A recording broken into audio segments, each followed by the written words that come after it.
Assalamualaikum warahmatullahi wabarakatuh. Masih bersama saya Suwandi di channel Dunia Ikan Gabus. Hari ini kita berada di tempat kediaman Mas Imam yang ada di Cilacap ya. Hari ini kita jalan-jalan di wilayah Cilacap, lihat-lihat ikan gabus sambil kita berburu ikan gabus juga. Kita melihat para pengusaha dan para peternak ikan gabus yang ada di Cilacap. Nah, ini sejauh mana tentang budidaya ikan gabus, peluang-peluang atau pengalaman-pengalaman dari Mas Imam, nanti kita akan sharing-sharing, kita akan ngobrol-ngobrol, mudah-mudahan nanti bisa menjadikan sebuah inspirasi buat teman-teman para pembudidaya ikan gabus dimanapun berada. Nah, ini background saya ini adalah kolam-kolam tempat Pak Imam selaku pengepul ikan gabus juga sekarang di pembenihan ikan gabus juga. Oke ya, kita masuk ke dalam, kita ngobrol-ngobrol sama beliau. Yuk.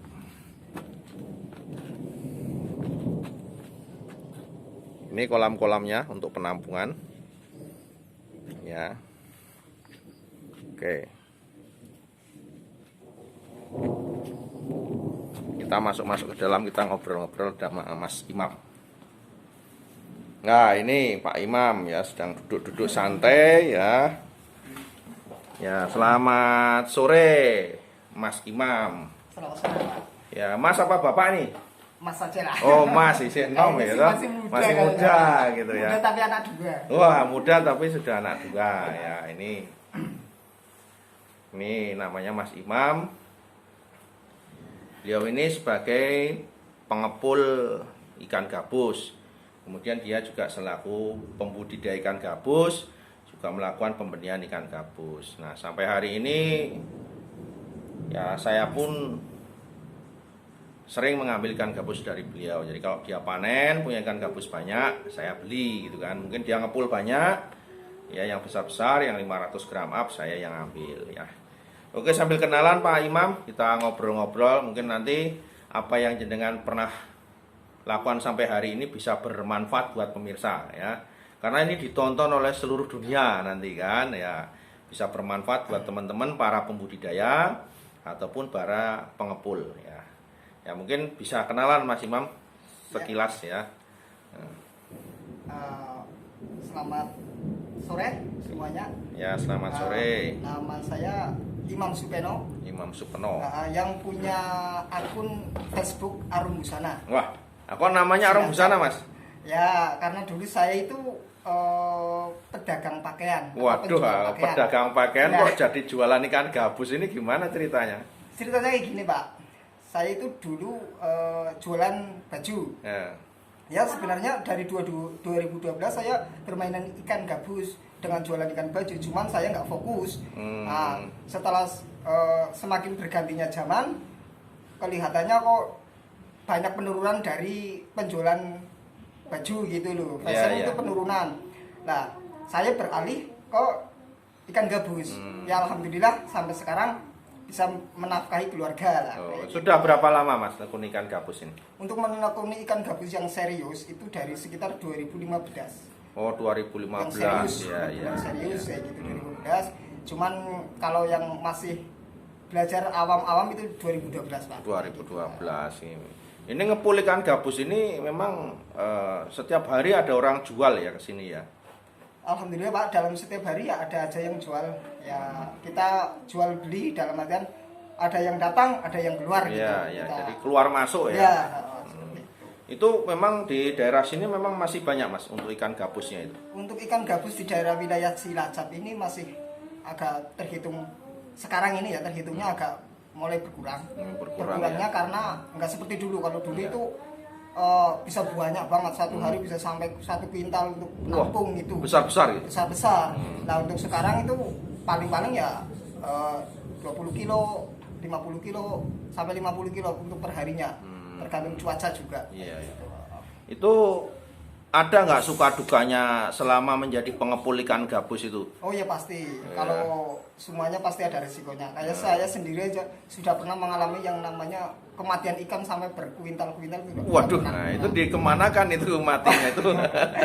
Kalau mati seperti itu ya salah satunya kalau sudah pusing, saya ya itu kubur aja. Ya, kubur aja. Daripada kita pusing, kita mikirin yang sudah nggak bisa laku, ya kita kubur aja, kita cari lagi Iya. yang baru biar kita dapat kembalian yang kemarin kayak gitu. Itu sebabnya apa biasanya kok mati itu? Kalau nampung ikan gabus itu apa sebabnya? Ya satu karena safety atau keamanan Ya. keamanan kolam masih kurang bagus. Contohnya di bagian dasar masih kasar, kan sini Kolamnya ya kasar kolamnya, gitu ya. kolamnya kasar itu kan bisa merusak ikan juga. Ikannya banyak yang luka-luka gitu. Ikannya banyak yang luka-luka. Yang keduanya itu terlalu penuh kapasitas. Kapasitas. Kayak gitu.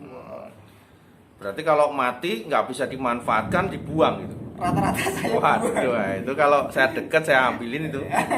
Goreng. Apa memang sudah nggak enak kalau memang sudah mati itu? Sebagian sudah nggak enak, ya sebagian masih ada yang bisa laku, cuman kita pikirannya sudah pusing lah. Daripada kita pusing mikirin yang sudah nggak laku keras, ya lebih baik kita cari yang baru dan saya bangkit lagi kayak gitu. Intinya jatuh bangkit yang jelas sampai sekarang belum menyerah. Wah, itu luar biasa sekali ya. Tetap semangat aja. Itu penting sekali pemirsa. Jadi Pak Imam ini juga, Mas Imam salah satu contoh. Jadi kalau mati jangan kapok, terus lagi lanjut. Nah selama ini untuk panenan itu dibawa kemana Pak Imam? Mas Imam? Untuk panenan yang 500 gram up ke atas ya tetap masuk ke Pak Suwandi. Ya. Untuk yang di bawah itu kita jual ke pasaran. Jual ke pasar gitu. Pasaran lah ya, wilayah Cilacap. Ini kira-kira menurut Mas Imam ini prediksi ke depan ini masih cukup banyak nggak populasi yang ada di alam ikan gabus ini? Kira-kira? Untuk kira-kira di alam ya sekarang yang jelas sudah mulai berkurang. Udah mulai berkurang ya. Wilayah Cilacap aja yang jelas kalau berbudidaya ikan gabus itu lebih bagus. Masalahnya di alam sudah mulai berkurang banyak. Udah mulai berkurang gitu ya. Jadi pasti ada musim yang tertentu yang sama sekali dari alam itu nggak ada.